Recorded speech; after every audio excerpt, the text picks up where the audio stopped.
দেখতে পাই বিশ্বের চরমনাই নারাত তাকবীর আল্লাহু আকবার। আসসালামু আলাইকুম ওয়া রাহমাতুল্লাহি ওয়া বারাকাতুহু। আলহামদুলিল্লাহি ওয়া কাফা ওয়া সালামুন আলা ইবাদিহিল মুস্তাফা। আউযু বিল্লাহি মিনাশ শাইতানির রাজিম। বিসমিল্লাহির রহমানির রহিম।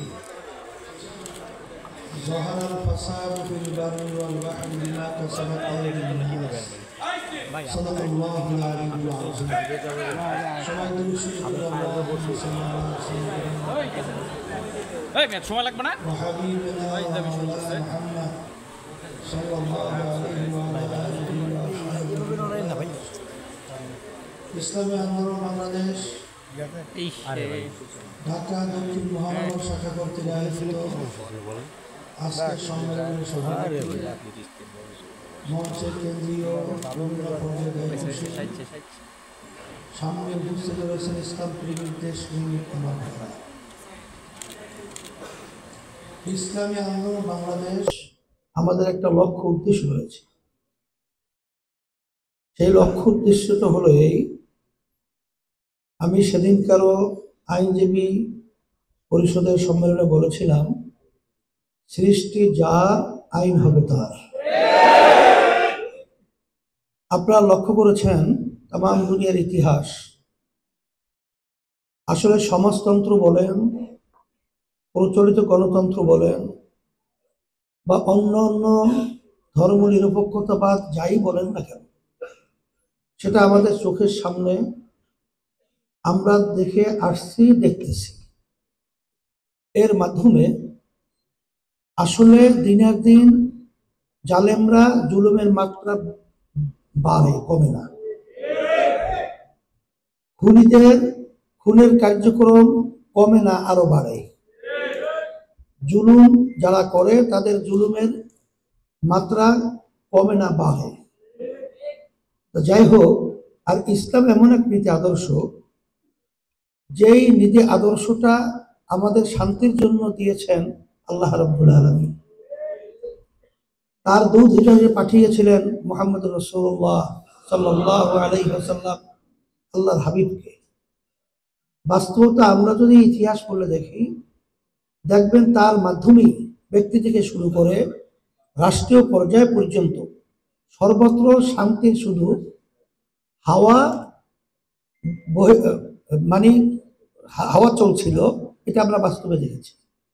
সেই হিসাবে আমরা ইসলামী আন্দোলন বাংলাদেশ আজকে বাংলাদেশের 53 বছর স্বাধীনতার পরে আমরা যে নীতি আদর্শের মাধ্যমে দেশ চলছিল, আমরা সেটাও দেখেছি। 2024 জুলাই আগস্টের অবস্থান আমরা দেখেছি। এখন এই পরিবর্তন আমাদের কি করতে হবে? এখন পরিবর্তন যে করব, আমি আপনাদের সামনে যে আয়াত শরীফ তেলাওয়াত করেছি, যে পানীয় ভাগে এবং স্থল ভাগে যত বিপদ আপদ মুসিবত তোমাদের নিজেদের হাতের কামাই, আমাদের কাছে যেটা প্রমাণিত এবং যাদের মাধ্যমে দেশ পরিচালিত হয়েছিল মানব রচিত তন্ত্রমন্ত্রে, আবার নতুন ভাবে তাদের থেকে আবার দেশের উন্নয়ন এবং আমাদের কোনো কল্যাণ, এটা কোনোদিন চিন্তা করাও যায় না, চিন্তা করা ঠিকও হবে না। সেই হিসাবে আজকে 5ই আগস্টের পরে আপনারা দেখেছেন বাংলাদেশের বেশিরভাগ মানুষ এখন তারা বলছে যে আমরা অনেক অনেক শাসন দেখেছি, কিন্তু ইসলামের শাসন, ইসলামের নীতি আদর্শ বাস্তবায়নের যে শান্তি সুফল কুফল, এটা আমরা দেখি নাই। এখন বেশিরভাগ মানুষই চায় যে তারা ইসলামের পক্ষে একটা অবস্থান তৈরি হোক এবং সে অনুযায়ী দেশ চলুক। সেই হিসাবে আপনারা জানেন যে বাংলাদেশের ভিতরে যে ইসলামের দলগুলো রয়েছে, সমমনা দল, আমরা সবাই আলহামদুলিল্লাহ নির্বাচনের সময় যেন ইসলামের পক্ষে একটা বাক্স পাঠাতে পারি, এই চিন্তা, এই উদ্দেশ্য নিয়ে আমরা কিন্তু বিভিন্ন পর্যায়ে কাজ করতেছি এবং বর্তমানে চলমান রয়েছে। আলহামদুলিল্লাহ, দোয়া করতে থাকেন, আল্লাহ যেন কবুল করে। আশা তো করি আল্লাহর রহমতে ভালো একটা ফল আল্লাহ আমাদেরকে দান করবেন। এর কারণও তো আছে, এর কারণ হলো আল্লাহ রাব্বুল আলামিন বলছেন, ওয়ালা তাহিনু ওয়ালা তাহজানু ওয়া আনতুমুল আ'লাউনা ইন কুনতুম মুমিনিন। তোমাদের চিন্তা ভয় নেই, তোমরা বিজয় হবে যদি মুমিনের চরিত্র অর্জন করতে পারো। আজকে আমি বলছিলাম ইসলামী আন্দোলন বাংলাদেশ আমাদের লক্ষ্য উদ্দেশ্যটা আমরা জানি, তারপরেও বলছি 1987 সালে এই দলটা প্রতিষ্ঠিত হয়েছে, কিন্তু অদ্যাবধি পর্যন্ত আমাদের দলীয় মার্কায় কোনো এমপি এখন পর্যন্ত সংসদে যায় নাই। এই না যাওয়ার পিছনে কারণটা কি? আমাদের সাংগঠনিক দুর্বলতা, না আমাদের লোকবল নাই, না আমাদের সমর্থন নেই? তা না, আসল মূল ব্যাপার হলো আমরা আর ওই বিভিন্ন যাদের নাকি ব্যক্তি দলীয় স্বার্থকে অগ্রাধিকার দেয় দেশের চেয়ে, মানবতার কল্যাণের চেয়ে, তারা বারবার আমাদেরকে বিভিন্ন মুখরোচক সুন্দর সুন্দর কথার মাধ্যমে আমাদেরকে অনেক আশা আকাঙ্ক্ষা দেখিয়ে আমাদেরকে বারবার তারা ব্যবহার করেছে। আমাদেরকে সিঁড়ি বানিয়ে ওরা ক্ষমতার মসনদে উঠে, আসলে বাস্তবতা আমরা দেখেছি তাম দুনিয়ার মধ্যে একবার দুইবার নয়, তারা এই সুন্দর দেশটাকে 5 বার দুর্নীতিতে চ্যাম্পিয়ন, চোরের দিক থেকে ফাঁস বানিয়েছে। কত মায়ের কোল খালি হয়ে গেছে। আমি সেদিন সরহদ উদ্যানে বলেছিলাম যে বাংলাদেশের জনগণ এখন মায়ের কোল আর খালি হোক এটা আর দেখতে চায় না। এখন পরিবর্তন হতে হবে। আমরা কষ্ট করে টাকা উপার্জন করব, আর সেই টাকা ভ্যাট ট্যাক্সের মাধ্যমে সরকারি ফান্ড জমা হবে, আর তারা ক্ষমতার চেয়ারে বসে আমাদের কষ্ট অর্জিত সম্পদ, আমাদের কষ্ট অর্জিত টাকা তারা বিদেশে পাচার করবে, বেগম তারা তৈরি করবে। এটা বাংলাদেশের মানুষ এখন আর দেখতে চায় না, এর পরিবর্তন করতে চায়। আজকে দলীয়করণের মাধ্যমে আজকে আপনারা দেখেছেন যে বৈষম্য বিরোধী দলীয়করণ এমন ভাবে সর্বত্র চাপিয়ে দেওয়া হয়, সেখানে যোগ্যতা থাক বা না থাক, মেধাবী যোগ্যতা সম্পূর্ণ ছেলেগুলো আজকে রাস্তায় রাস্তায় বেকার ঘুরছে, কিন্তু তাদের দলীয়করণের কারণে অযোগ্য লোকগুলো সর্বত্র তারা বসিয়ে দেশটাকে একটা অসুন্দর দেশে পরিণত করেছে। এর পরিবর্তন আমাদের কি করতে হবে?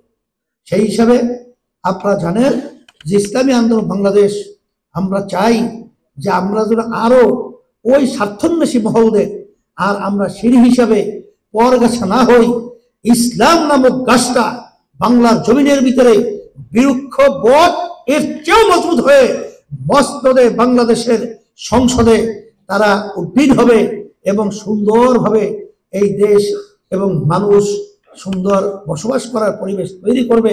এই আশায় ইসলামী আন্দোলন বাংলাদেশ কারো সাথে কখনোই আমাদের আদর্শ বিক্রি নেই, কখনোই আমাদেরকে ব্যবহার আল্লাহর রহমতে করতে পারে নাই। সেই হিসেবে এখানে আমাদের কোনো ব্যক্তি স্বার্থ নেই, এখানে কোনো এমপি মন্ত্রিত্ব, কোনো সম্পদ সম্মানের স্বার্থ আল্লাহর রহমতে ইসলামী আন্দোলন বাংলাদেশের আল্লাহ কিন্তু ফজলুর রহমতুল্লাহি আলাই তারও ছিল না, আমাদেরও নাই। সেই হিসাবে আমি আপনাদেরকে বলবো, আসেন যদি এই ধরনের একটা স্বচ্ছ দল, আজকেও এক নেতা আমাকে বলছিল আমাদের দায়িত্বশীল যে বাংলাদেশে অনেক রাজনৈতিক দল রয়েছে, সব রাজনৈতিক দলের ব্যাপারে বিভিন্ন ধরনের কিছু না কিছু বিতর্ক বা সুবিধা অসুবিধা রয়েছে, কিন্তু একমাত্র আল্লাহ রহমত ইসলামী আন্দোলন বাংলাদেশ এবং তার সহযোগী সংগঠন আল্লাহ রহমতের বিতর্কের ঊর্ধ্ব থেকে আমরা বাংলাদেশের ভিতরে ইবাদত হিসাবে রাজনীতি ময়দানে রাজনীতি করছি। সেই হিসাবে আমরা যারা নাকি এর সাথে জড়িয়ে আছি, আমাকে কালকে না কখন একজন বলতেছিল, হুজুর অন্য অন্য দলের নেতাকর্মীরা যেভাবে কাজ করে সেভাবে তো আমাদের লোকজনের কাজকর্মের গতি আমরা আসলে সেভাবে দেখছি না। তখন এটা শুনলে আমাদের কষ্ট লাগে না? কথা বলে না, কষ্ট লাগে কি লাগে না? কারণ যে কোনো কাজ আল্লাহ বলছেন করার মতো করো। তা সেই হিসাবে ঢাকা দক্ষিণ এটা কিন্তু দাদা রহমতুল্লাহি আলাই, আব্বাজান রহমতুল্লাহি আলাই এবং ইসলামী আন্দোলনের কেন্দ্রীয় অফিস সহ সর্বত্র এই জায়গাটা একটা আমাদের বলতে গেলে মজবুত অবস্থান, কিন্তু সেখানে কাজের গতিটা কিন্তু আরো বাড়া দরকার। এটা কি আমি আপনাদের কাছে যে দাবিটা করছি এটা কি অমূলক না, ন্যায্য না অমূলক? তাই যদি মূলক হয়ে থাকে, ন্যায্য হয়ে থাকে, সেই হিসেবে আমি আপনাদেরকে বলবো কাজের গতি যদি আমরা বাড়াতে পারি মাঠ উর্বর রয়েছে, মাঠ প্রস্তুত রয়েছে। আমরা যদি আলহামদুলিল্লাহ সহি নিয়াতে ভাইদের কাছে, মা বোনদের কাছে দাওয়াত নিয়ে যাই, দেখবেন তারা সাড়া দিবে, এটাই বাস্তবতা। সেই হিসাবে আমি সকলকে ধন্যবাদ জানিয়ে বিগত দিনের 24-25-এ, হ্যাঁ 23-24 সেশনের কমিটি বিলুপ্ত ঘোষণা করা হলো। আর এখন নতুন 25-26-এর সেশনের কমিটি হিসাবে, সভাপতি হিসেবে মাওলানা ইমতিয়াজ আলমকেই বলা হয়েছে, মাওলানা ইমতিয়াজ আলম। আর সেক্রেটারি হিসেবে জনাব আব্দুল আউয়াল সেক্রেটারি হিসেবে বলা হয়েছে, আর সহসভাপতি সহ এখন পর্যন্ত পরে ওটা করা হবে। আর সব করার জন্য বলেন, আসেন।